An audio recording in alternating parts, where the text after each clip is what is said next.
Praise the Lord to everyone. ఈరోజు దేవుడు మనందరితో మాట్లాడే మాట ఏంటంటే, తనకు అపాయము రాకుండానట్లు తన నివాసమును బలపరుచుకొని తన ఇంటి వారి కొరకై అన్యాయముగా లాభము సంపాదించుకొని వానికి శ్రమ.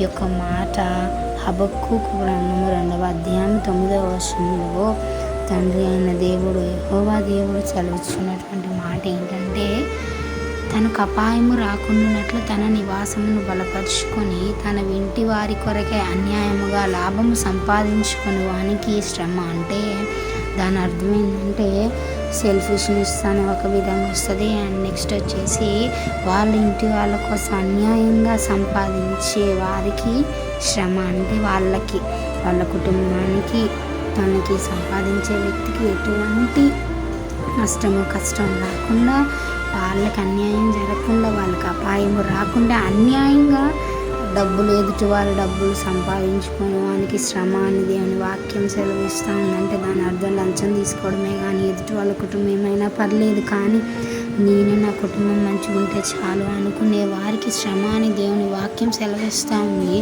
సో నువ్వు ఒక్కసారి నువ్వు రీచెక్ చేసుకో. సో ఇక నుంచైనా దేవుని యొక్క మార్గంలో నడుచుకొనడానికి ప్రయత్నిద్దాం. దేవుడి యొక్క వాక్యమును దీవించును గాక. ఆమేన్.